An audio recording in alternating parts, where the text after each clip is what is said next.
अभी तक हमने देखा कि कैसे शिंगवू के घर में आग लग गई थी, जो देखकर मिस ली काफ़ी ज़्यादा शॉक थी और सबसे बड़ी टेंशन ये थी कि ग्रैंड मदर अपने रूम में हैं। इसलिए मिस ली अंदर जाने लगी पर उनको रोक दिया गया। फिर तभी शिंगवू आया जो कि सबसे बाहर रहने का कहकर खुद अंदर जाता है। वो ग्रैंड मदर को अच्छे से कवर करता है, फिर वो उन्हें उठाकर जल्दी से जैसे तैसे बाहर ले आया। तो तब मिस ली थोड़ा शांत हुई। साथ ही शिंगवू ने लूना को उसका लैपटॉप भी पकड़ाया तो वो काफ़ी ज़्यादा शॉक रह जाती है। फिर तभी फायर ब्रिगेड भी आ चुकी थी और आग को बुझा दिया गया। एंड ये सब मिस ली की फ्रेंड के घर पर आ गए और ग्रैंड मदर से पूछते हैं कि क्या वो ठीक हैं, लेकिन लूना शिंगवू के हाथ पर लगी चोट को नोटिस कर रही थी। आग को बुझा दिया गया लेकिन अब वो रहने लायक बचा नहीं था, इसलिए सब मिस ली की फ्रेंड के घर ही रुकते हैं, जहाँ लूना लैपटॉप को हैरानी से देख रही थी। और जब शिंगवू आया तो वो उससे पूछती है कि जब तुम जिंदगी और मौत के बीच थे तो तुम्हें मेरा लैपटॉप कैसे याद रहा।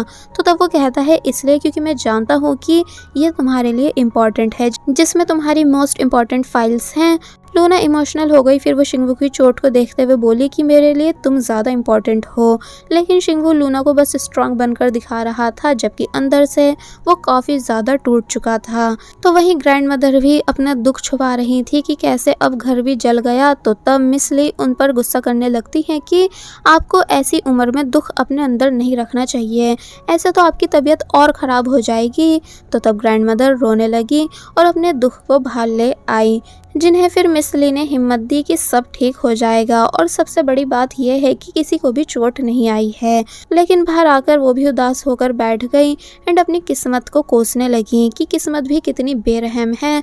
उनकी फ्रेंड्स उनसे कहती हैं कि थोड़ा बहुत तो खा लो, पर वो मना कर देती हैं और बोलती हैं कि अब जब सब फाइनली ठीक होने लगा था तो किस्मत ने मुझे मेरी जगह दिखा दी, इसलिए शायद मुझे खुश रहने का हक ही नहीं। तो तब उनकी फ्रेंड्स उन्हें बस हिम्मत देती गईं। शिंगवू सुबह होते ही अपने घर आया जो कि बुरी तरह जल चुका है। वहाँ की एक एक चीज़ तबाह हो चुकी थी, यहाँ तक कि सैलून का सब सामान भी और ग्रैंड मदर की चेयर भी, जिसको शिंगवू कितनी मेहनत से सेविंग करके लाया था, इसलिए वो और ज़्यादा टूट गया। तो तब लूना पीछे से आकर उसे हक कर लेती है।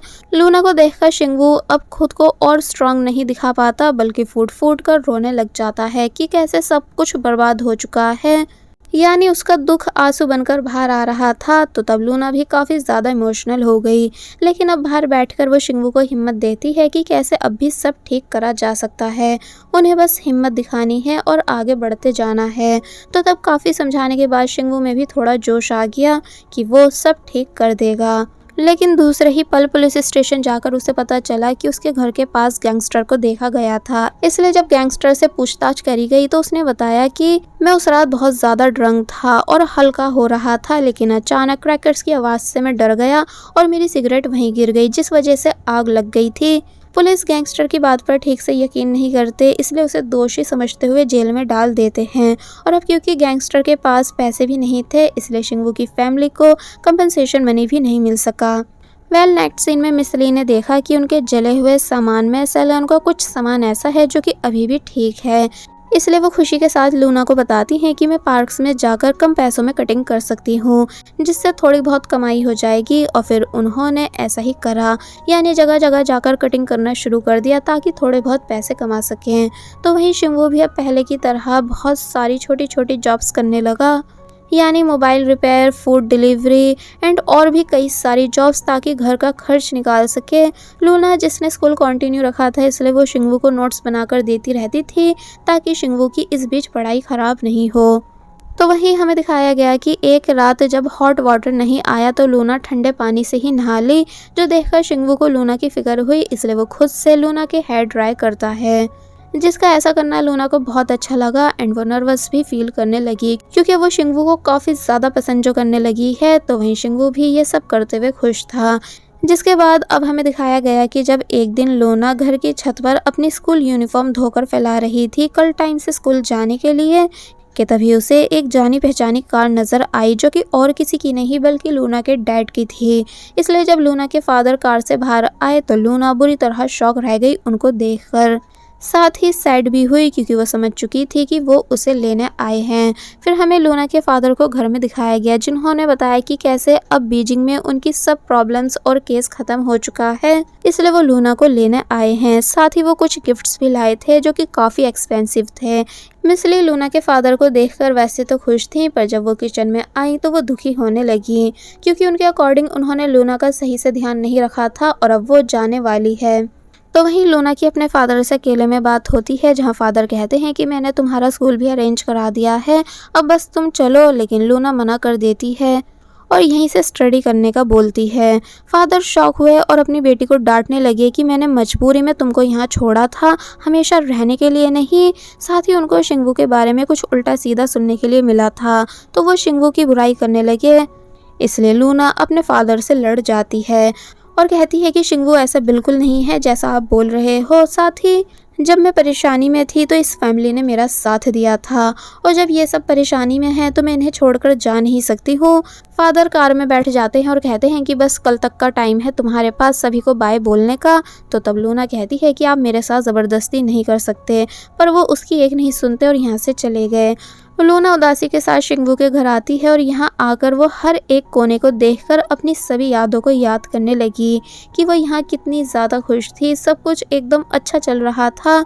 यानी कुछ ही टाइम में वो यहाँ के लोगों से कितना ज़्यादा अटैच हो गई थी और उन्हें ही अपनी फैमिली मानने लगी थी। पर अब अचानक उसे जाने के लिए फोर्स करा जा रहा है कि तभी सेक्रेटरी सुन आए, जो कि लूना से बात करते हैं और उसे समझाते हैं कि मैं जानता हूँ तुम्हारा यहाँ सबने अच्छे से ध्यान रखा होगा, इसलिए तुम्हारा जाने का मन नहीं है, लेकिन तुम्हें भी शिंगवू की फैमिली की कंडीशन के बारे में सोचना चाहिए कि वो सब खुद कैसे टाइम से गुजर रहे हैं, जहाँ उनके लिए एक और पर्सन का ध्यान रखना मुश्किल हो सकता है। इसलिए तुम्हें शिंगवू की फैमिली को अब और परेशानी नहीं देनी चाहिए और हमारे साथ वापस चलना चाहिए। तो तब लूना को ये बात काफ़ी हद तक ठीक लगी।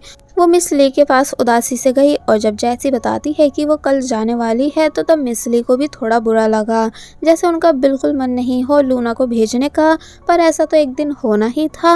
वेल नेक्स्ट सीन में हम देखते हैं कि शिंगवू भी सदमे में बैठा हुआ था क्योंकि उसको उसके दोस्तों ने बता दिया था कि लूना के फादर उसे लेने आ चुके हैं। फिर तभी लूना के फादर शिंगवू से मिलने आए, जिन्हें शिंगवू ने तो रिस्पेक्ट के साथ हेलो करा, पर वो रूडली शिंगवू से बोले कि मैं चाहता हूँ कि लूना के यहाँ से जाते ही तुम उससे कोई कांटेक्ट नहीं रखो, क्योंकि मैं नहीं चाहता कि मेरी बेटी के ब्राइट फ्यूचर के बीच में कोई भी आए। तो तब शिंगवू कहता है कि लूना समझदार है और बड़ी है, इसलिए वो जिसे चाहे उसे अपने कांटेक्ट में रख सकती है। तो तब फादर शिंगवू को बात मारते हुए कहते हैं कि लूना यहाँ से जाते ही कुछ दिन में सब लोगों को भूल जाएगी। तो तब शिंगवू भी जाने लगा, मगर तभी रुक कर बोला कि आप प्लीज़ लूना को थोड़ा फैमिली टाइम दिया करो, क्योंकि वो बीजिंग में काफ़ी अकेलापन महसूस करती है, जबकि वो प्यार डिज़र्व करती है। और फिर तभी यहाँ से चला गया, जिसके जाने के बाद लूना के फादर कुछ सोचने लगे। जिसके बाद अब हमें मिस ली को दिखाया गया, जिनके पास लूना को देने के लिए ज़्यादा कुछ था नहीं, इसलिए वो लूना का हेयर स्टाइल करने लगी, लूना को ये समझाते हुए कि जब मैं तुम्हारी उम्र की थी और प्यार के चक्कर में पड़ गई थी, तो तब मैंने किसी की नहीं सुनी थी, ना ही पेरेंट्स की, ना ही तुम्हारी मॉम की। तो अब तुम खुद देख लो कि मेरी लाइफ कैसी है। इसलिए मुझे ऐसा लगता है कि अगर मैंने अपने पेरेंट्स की बात मानी होती तो मेरी लाइफ बहुत बेहतर हो सकती थी। इसी तरह तुमको भी अपने फादर की बात माननी चाहिए और बीजिंग खुशी के साथ चले जाना चाहिए, क्योंकि पेरेंट्स अपने बच्चों के लिए हमेशा अच्छा ही सोचते हैं। बट लूना कोई जवाब नहीं देती। फिर तभी शिंगवू घर आया। वो डायरेक्ट लूना के रूम में आकर लूना को जी भर के देखने लगा, जहाँ जब वो नोटिस करता है कि लूना को ठंड लग रही है, इसलिए उसने गर्म पानी वार्म बैग में भरकर लूना के हाथ पर रख दिया। और जब जैसे वो यहाँ से जाने लगा कि तभी लूना उसका हाथ पकड़ लेती है, क्योंकि वो सोई नहीं थी। और फिर शिंगवू से बोली कि मुझे बाहर ले चलो, क्योंकि आज की रात मेरी यहाँ आखिरी रात है, इसलिए मैं सोना नहीं चाहती हूँ। दोनों जब बाहर आ गए तो लूना शिंगवू से भी साथ चलने का कहती है और कहती है कि दोनों हमेशा कांटेक्ट में रहेंगे, लेकिन शिंगवू मना कर देता है, क्योंकि वो ऐसा लूना के फादर के कहने की वजह से कर रहा था। इसलिए लूना थोड़ी बहुत आर्ग्यूमेंट के बाद खुद ही शिंगवू और अपने मोबाइल से एक दूसरे का नंबर डिलीट कर देती है, ये कहते हुए कि अब हम दोनों तभी कांटेक्ट में आएंगे जब तुम चाहोगे। दोनों अब यहाँ से जाने लगे, लेकिन रास्ते में लूना बहुत ज़्यादा रोई और जब शिंगवू ने लूना को ड्रॉप कर दिया और लूना भी उसे जी भर कर देखने के बाद चली गई। तो तब शिंगवू यहाँ से डायरेक्ट अपने वर्क पर जाने लगा और रास्ते में वो भी काफी ज्यादा रोया, क्योंकि उसका बिल्कुल मन नहीं है लूना से दूर होने का, पर मजबूरन इन दोनों को अलग होना ही पड़ेगा। अब नेक्स्ट मॉर्निंग हमें दिखाया गया है कि लूना अपने फादर को मिस ली की फ्रेंड के रेस्टोरेंट लाई है और बताने लगी कि कैसे शिंगवू की फैमिली ने उसका ध्यान रखा था, यानी लूना को फैट में पका खाना पसंद नहीं था, तो मिस ली हल्के तेल में लूना के लिए कुकिंग करने लगी थी। ग्रैंडमदर ने लूना को कवर्स बनाकर दिए और शिंगवू ने लूना के लिए बाथरूम का लॉक ठीक कराया, एसी लगवाया, अच्छी लाइट लगवाई, यानी पूरी फैमिली ने लूना का बहुत ध्यान रखा था, इसलिए जाने से पहले वो भी उनके लिए कुछ करना चाहती है। तो तब लूना के फादर ये सब सुनने के बाद लूना के कहने पर मिस ली को 1 लाख युआन दे देते हैं ताकि उनका सैलून और घर दोनों ठीक हो जाएं। साथ ही उन्होंने मिस ली को थैंक्स भी करा लूना का ध्यान रखने के लिए। तो तब मिस ली वो पैसे ले तो लेती हैं, लेकिन एक प्रॉमिस के साथ कि वो ये पैसे ज़रूर वापस कर देंगी, फिर चाहे पैसे वापस करने में 1 साल लगे या फिर 3 साल, पर वो ज़रूर ये पैसे वापस कर देंगी। जिसके बाद अब हमें लूना को यहाँ से जाते हुए दिखाया गया, जहाँ सब काफ़ी ज़्यादा इमोशनल थे और लूना भी इमोशनल हो रही थी। वो अच्छे से सभी को थैंक्स और बाय करती है। ग्रैंडमदर बोली कि मैं तुम्हारे लिए रेड स्कार्फ बुन रही थी, पर वो अभी पूरा नहीं हुआ है। तो लूना कहती है कि आप उसे पूरा कर दो, क्योंकि जब मैं नेक्स्ट टाइम आऊंगी तो मुझे वो चाहिए होगा। बाय द वे सब यहाँ थे, पर बस शिंगवू यहाँ नहीं था। लूना ने काफ़ी देर उसका वेट करा भी, पर जब वो आया नहीं तो लूना रोते हुए और सभी को गुड बाय करते हुए यहाँ से जाने लगी। और बस फिर इसी सीन के साथ ये पार्ट यहीं पर एंड हो जाता है। There was a time when you had me